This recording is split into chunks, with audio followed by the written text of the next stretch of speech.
Good evening students, कैसे हैं आप लोग। आज हम लोग क्लास 11th में फिजिक्स में मैकेनिकल प्रॉपर्टीज ऑफ सॉलिड्स में आगे बढ़ेंगे। कुछ उसका पोर्शन जो रह गया उसको कंप्लीट करेंगे आज। तो आइए स्टार्ट करते हैं।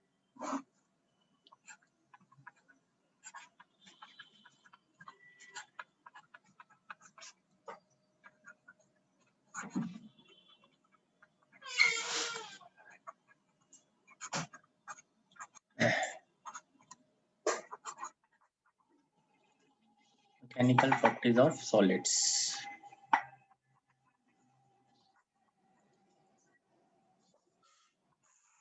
और ये स्टार्ट करते हैं हम इसको पॉइजन्स रेशियो से आज।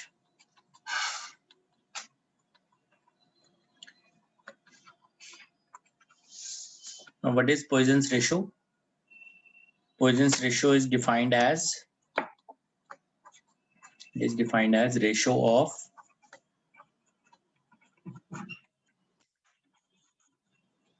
lateral strain to longitudinal strain. Lateral strain to longitudinal strain.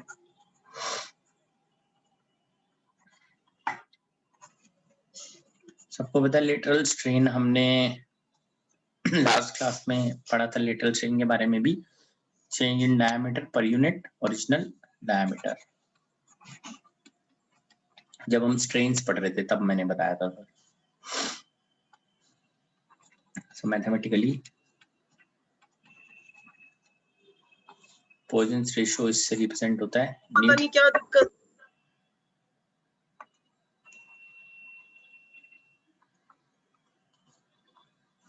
So nu will be equal to lateral strain divided by longitudinal strain.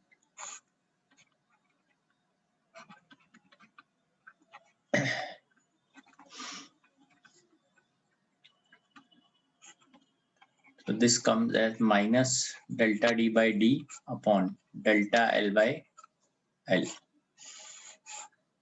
ये हमारे पास फॉर्मूला जनरेट हो जाता है। ठीक है। और नेगेटिव साइन का क्या इसमें कॉन्सेप्ट है? Negative sign comes because as length increases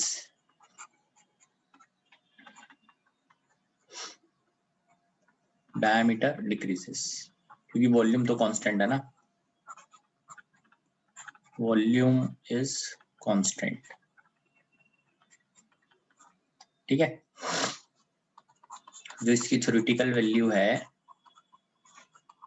poisons ratio की, that lies between -1 to 0.5. theoretical value of Poisson's ratio lies between -1 to 0.5. Practical value जो है वो 0 से 0.5 के बीच में लाई करती है। Practical value of new lies between 0 to 0.5। ठीक है। इसमें क्वेश्चन देख लेते हैं।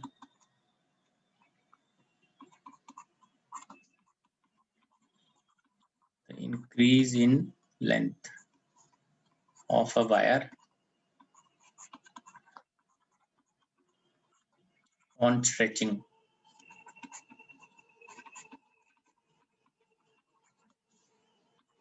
is 0.025% if its Poisson's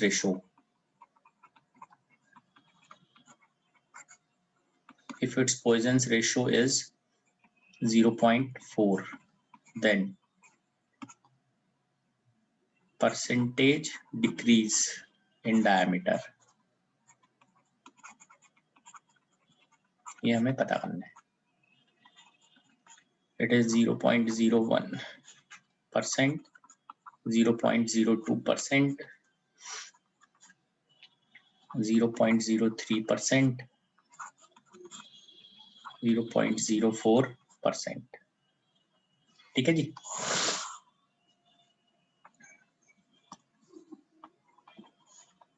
तो अभी इसको देख लेते हैं हम।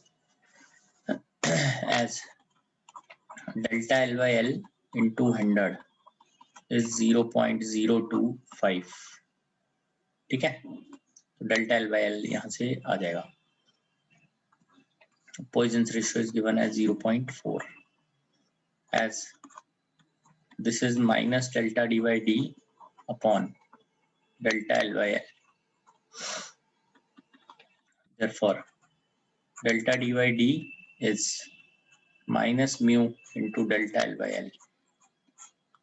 तो परसेंटेज, अब क्योंकि डेल्टा एल बाई एल तो पॉजिटिव है, तो percentage change in diameter minus mu delta L by L into 100, ये है,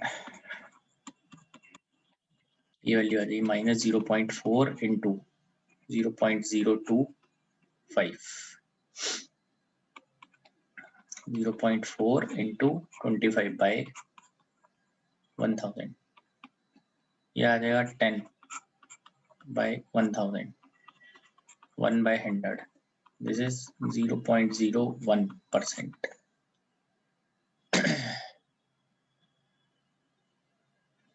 तो therefore percentage decrease in diameter. जब यहाँ पे हम बात कर लेते हैं ऑलरेडी डिक्रीज की, तो नेगेटिव साइन हटा देंगे, इट इज 0.01% से डिक्रीमेंट, ठीक है जी। चेक कर लीजिए इसको।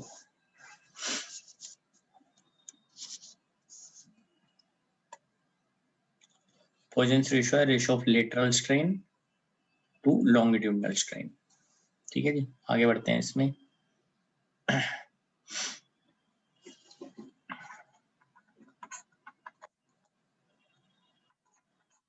If longitudinal strain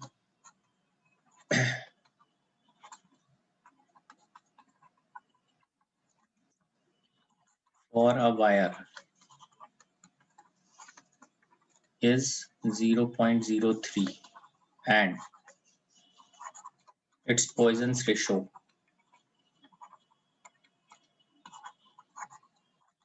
is 0.5, then its lateral strain is 0.03, 0.0075, 0.015, 0.4,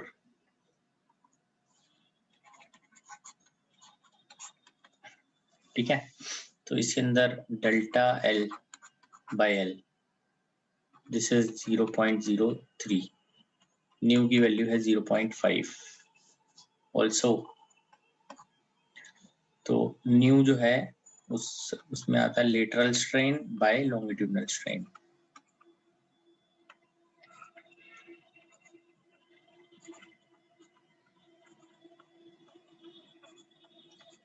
Therefore, lateral strain 0.5 into longitudinal strain 0.015. This is C.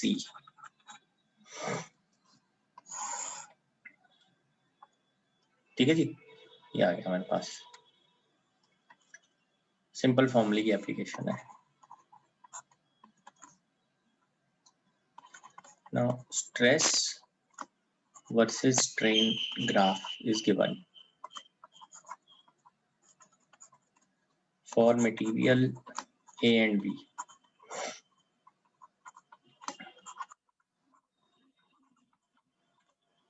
Shown stress versus strain material given है ए और बी के लिए, ठीक है। इस तरह से गिवन है, देख लेते हैं हम।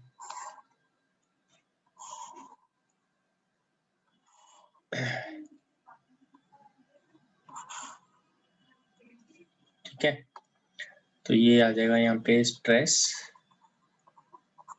वर्सेस स्ट्रेन,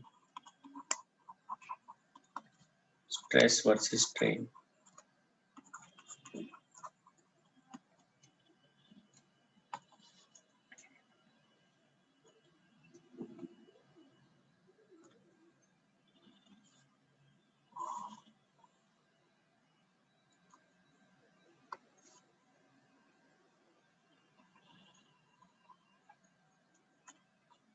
ए के लिए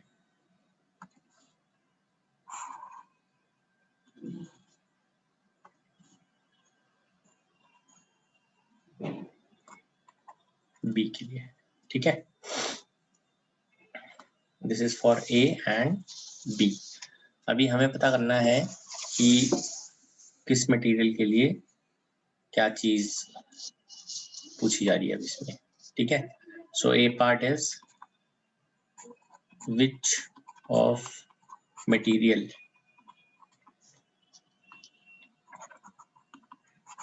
ए और b has greater Young's modulus.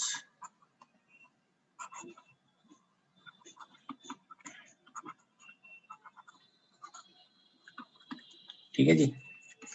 And which material is stronger, which of material is stronger, और बी इज स्ट्रोंगर। ग्राफ को देख के हम कैसे इसको जज कर सकते हैं।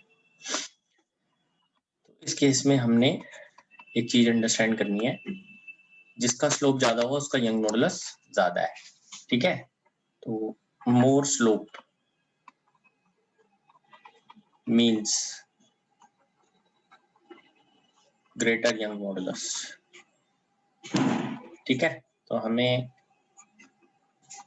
किसका मॉडुलस, किसका स्लोप ज्यादा है ये क्लियरली पता चल रहा है।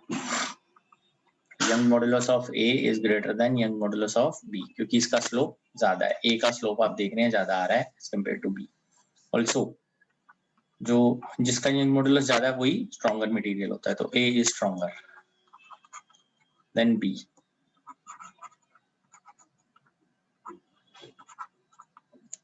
ठीक है जी।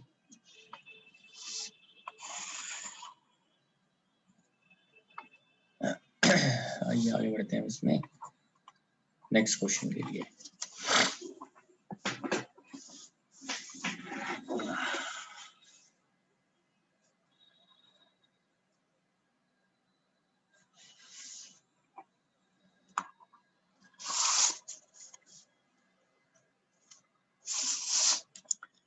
नेक्स्ट देखते हैं steel cable.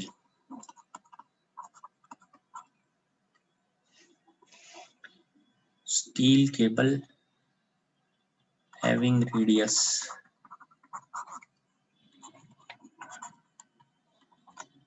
1.5 centimeter supports a chair lift at a sky area.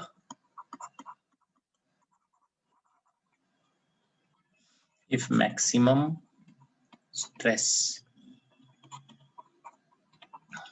is not to exceed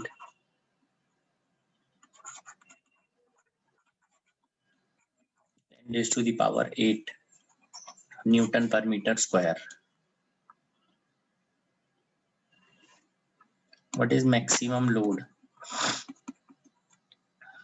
cable can support?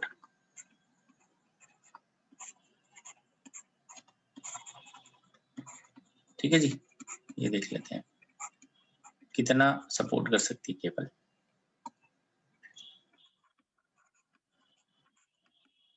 तो क्योंकि हमें पता ही है स्ट्रेस जो है that is force by area, तो मैक्सिमम स्ट्रेस तो मैक्सिमम फोर्स आ जाएगी।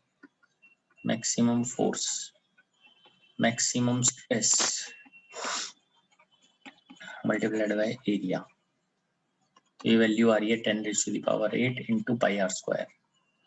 So this is 10 raised to the power 8 into pi into radius 1.5 by 100 का स्क्वायर, इतने न्यूटन। ठीक है, तो वैल्यू आ जाएगी 3.14 2.25 into 10 raised to the power 8.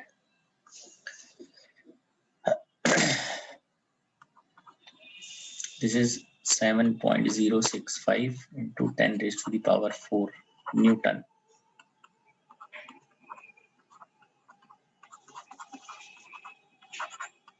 ठीक है जी, ये आ गया मेरे पास, चेक कर लीजिए।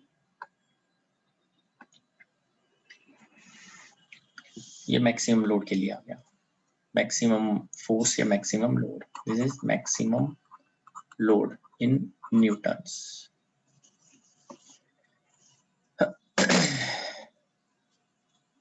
ठीक है, तो चेक कर सकते हैं हम सारी चीजें। स्ट्रेस हमें गिवन था, एरिया हमने यहाँ से ले लिया, मैक्सिमम फोर्स या मैक्सिमम लोड आ गया। Fifth,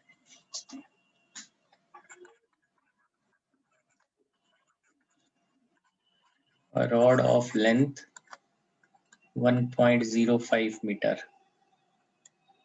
having negligible mass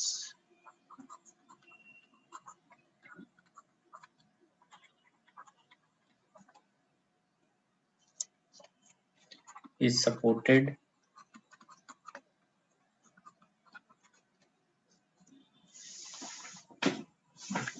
at its ends by 2 wires of steel A and aluminium B। मतलब एक वायर स्टील की, एक वायर एल्यूमिनियम की।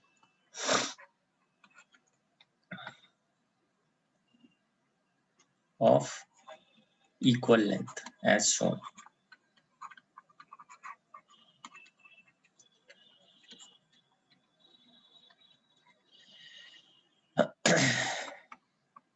The cross-sectional areas of A and B are, the cross-sectional areas of wire A and B are 1 mm square and 2 mm square respectively। At what point along rod should a mass M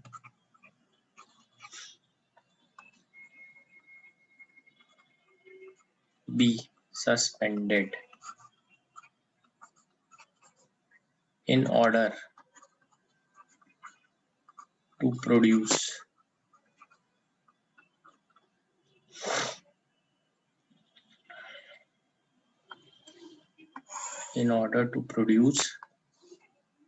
first part equal stress।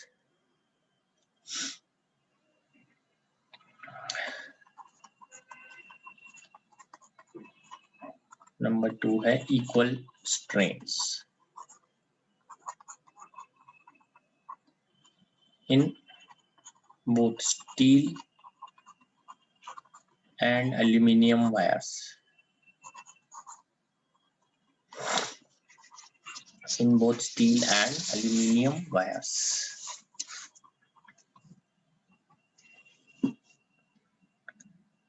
इनकी हम value यहाँ पे जरूरत पड़ेगी तो वो देख लेंगे। Gamma young modulus for steel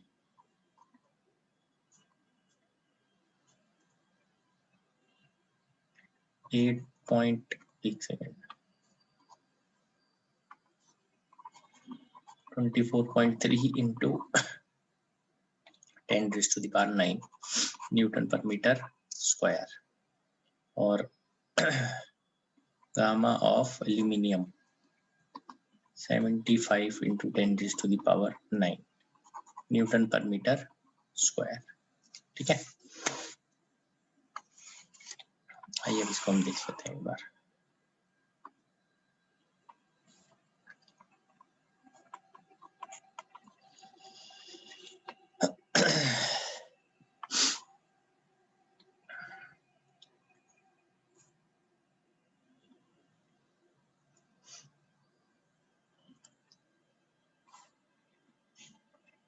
तो ये हमें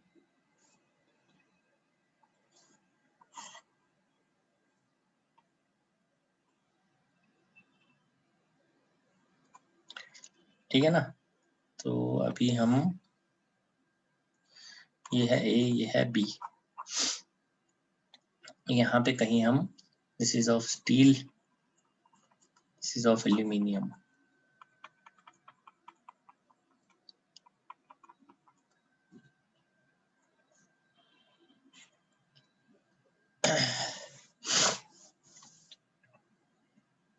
ये mg हैंग कर रहे हैं यहाँ पे हम, ठीक है जी। तो अब ये डिस्टेंस ले लेते हैं हम यहाँ से ओ पॉइंट पे, first part equal stress,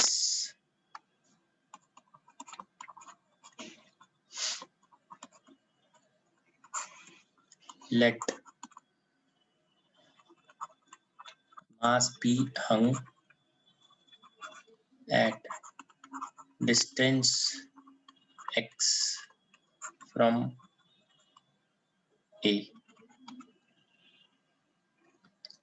Therefore, distance from B is equal to 1.05 minus x. Now, balance करते हैं फोर्सेस को, TA, अच्छा फोर्स तो हमें बैलेंस करने की जरूरत नहीं है यहाँ पे क्योंकि mg तो निकालना नहीं है। तो स्ट्रेस सबसे पहले देख लेते हैं, stress in A, stress in B, therefore ये आएगा tension in A upon area of cross section of A, tension in B, area of cross section of B, तो ये आ जाएगा tension in A by 1, tension in B by 2, T of B 2 times T of A, ठीक है। अब torque, balance torque about O,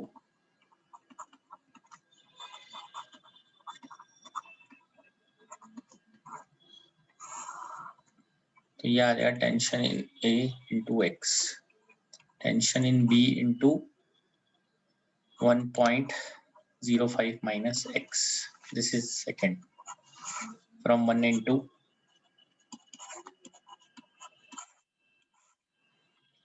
tension in A into x, tension in B है 2 times tension in A into 1.05 minus x, तो ये आ गया x is equal to 1.05 minus x,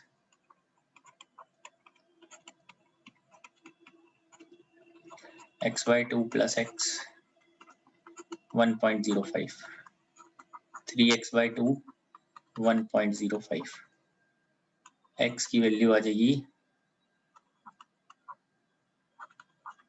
into 2, this is 0.7 meters, ठीक है। दो चीजें की हमने इसमें, जब बोला हुआ था कि दोनों में सेम स्ट्रेस है तो स्ट्रेस सेम है दोनों में, ठीक है, और स्ट्रेस सेम की और बैलेंस करती टॉर्क, तो हमारे पास आंसर आ गया।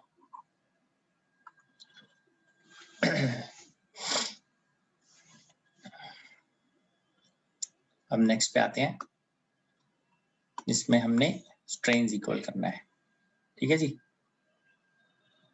तो नेक्स्ट पे बढ़ते हैं आगे, ये तो क्लियर है, स्ट्रेस सेम है, स्ट्रेस क्या फोर्स अपॉन एरिया, तो टेंशन की रेशो आ गई और एक टॉर्क बैलेंस करती है हमने, उससे आगे दोनों सॉल्व कर लिया हमने। तो डिस्टेंस आ गया, कितनी दूर इसको रखना है, x डिस्टेंस था यहाँ पे, ठीक है ना, स्टील वाले से ये डिस्टेंस था x, ये लिखा हुआ है यहाँ पे। अब नेक्स्ट में equal strains, let distance of mass from string A be y and from string B be 1.05 minus y, ठीक है, therefore equal strains, तो strain in A equals to strain in B, therefore stress in A by Young modulus stress in B by its Young modulus। ठीक है, तो ये value आएगी tension in A, area of A, Young modulus of A, tension in B, area of cross section of B और Young modulus, tension in A 1। अब young modulus देख लीजिए, इसका 24.3 है अप्रोक्सीमेटली, इसको 25 ले लेते हैं ताकि ये कैंसिल हो पाएगा। दिस इज 2, यहाँ आएगा 75, तो ये वैल्यू हमारे पास आ जाएगी T of B is 6 times T of A, this is first। ठीक है, also balance torque about O,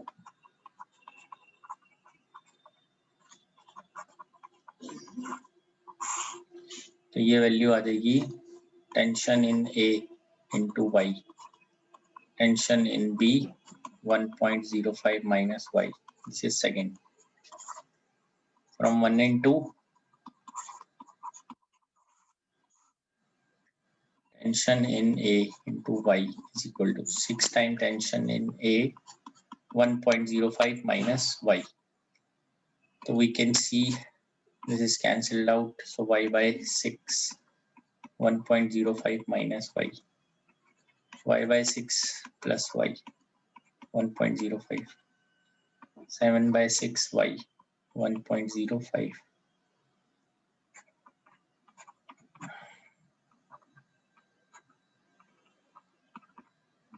0.9 metres. तो यहाँ पे हम A से 0.9 मीटर्स पे मास हैंग करेंगे ताकि दोनों में स्ट्रेन सेम हो जाए, और अगर स्ट्रेस सेम होगा तो तब हम 0.7 मीटर उसको रखेंगे मास। ठीक है, चेक कर लीजिए बेटा आप। कुछ और हम अब क्वेश्चंस देख लेंगे और भी, ये चेक कर लीजिए पहले आप, ये क्लियर होना चाहिए आपको। ठीक है, कुछ और क्वेश्चंस हम व्यू कर लेते हैं अभी।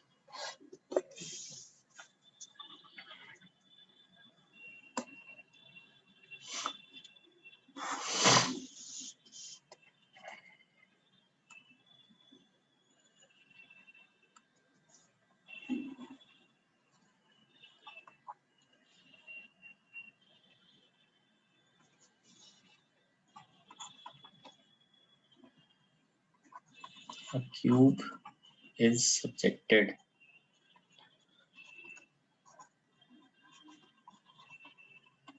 to a uniform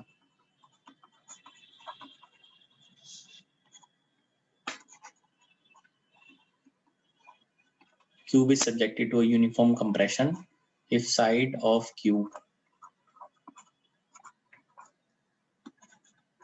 decreases by 1%, then bulk strain is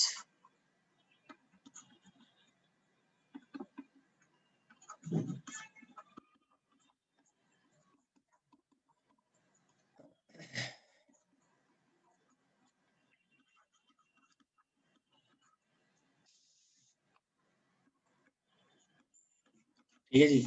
अगर साइड चेंज हो जाती है, delta L by L decrease कर जाती है, इंटू 100 इज -1%, कम हो गई। ठीक है, तो वॉल्यूम जो है दैट इज एल क्यूब, ये आ जाएगा V plus delta V, L plus delta L cube. It implies delta V by V आएगा L plus delta L whole cube minus L cube by l cube.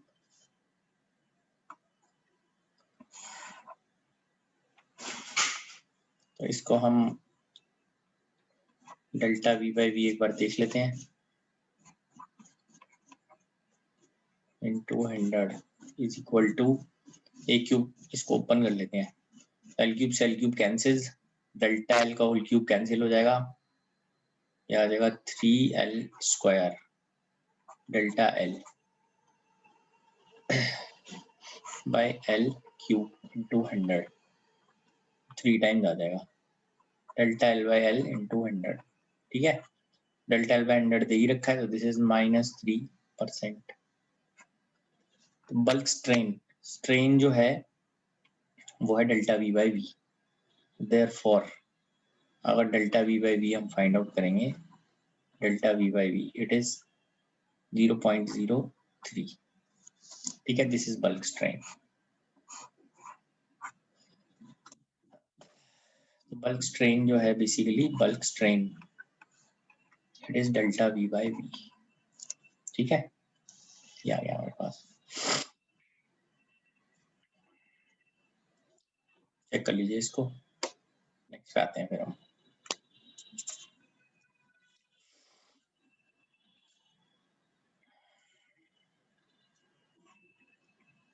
Next question देखते हैं।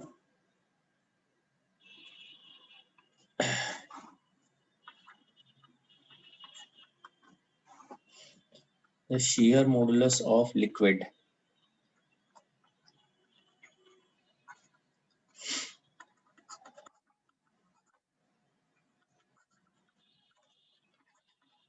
is 0, unity, infinite, none. So basically for liquid and gases, shear modulus is 0. Shear modulus is 0.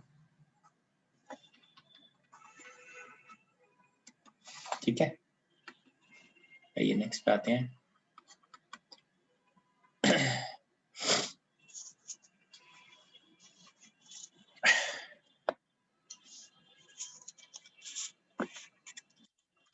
तो इसके अंदर हमने energy वाला concept किया था, उस पे देख लेते हैं question.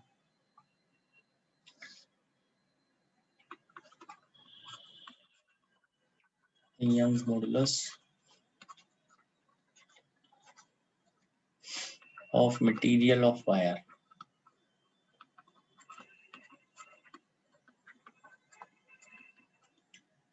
(2 into 10 raised to the power 10 Newton per meter square) if the elongation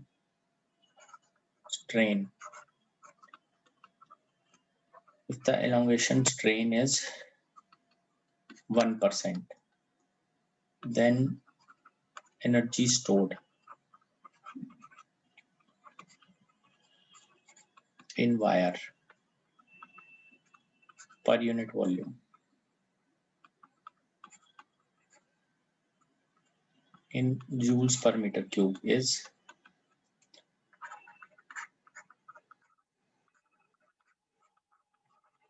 6.8 2 into 10 raised to the power 6 and d part is 2 into 10 raised to the power 8।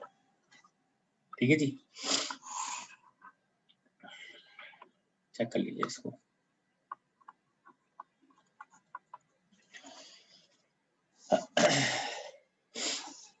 और du by dv half stress strain,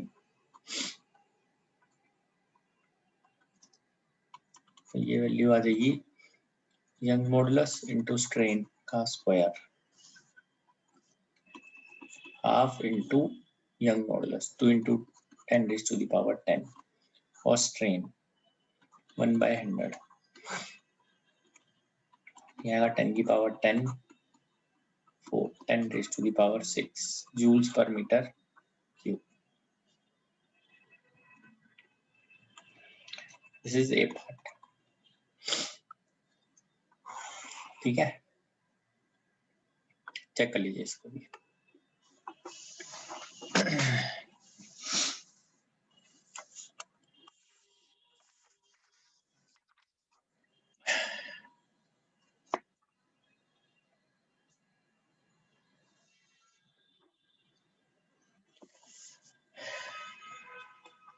Question number 9. Length of wire is L1 when tension in it is T1 and is L2 when tension is T2. The original length of wire is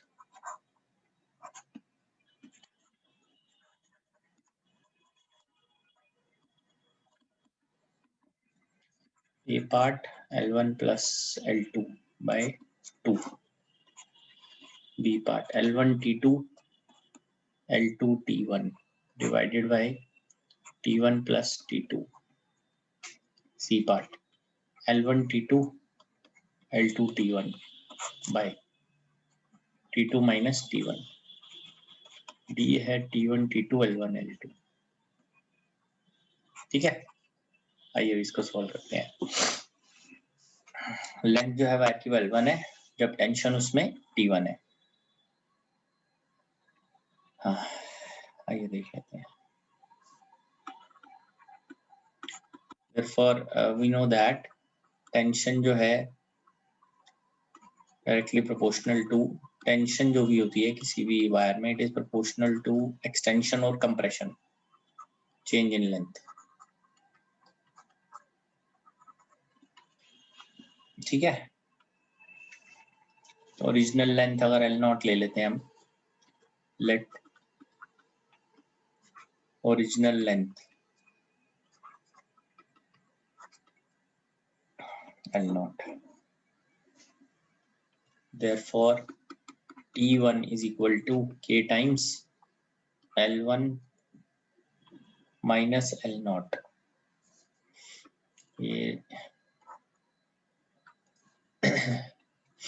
ये L1 minus L0 T2 L2 minus L0. इसको करते हैं divide. ये आएगा T1 by T2 L1 minus L0 L2 minus L0 T1 L2 T1 L0 T2 L1 T2 L0 T1 L2 T2 L1 T1 minus T2 L0.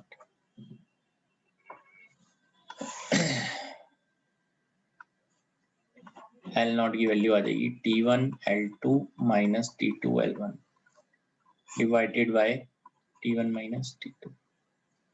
This option is C. ऐसे भी आप लिख सकते हो.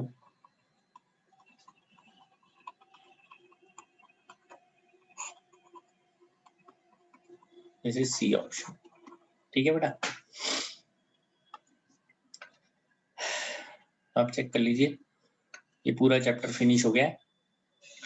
नेक्स्ट क्लास में next chapter से हम start करेंगे. Thank you.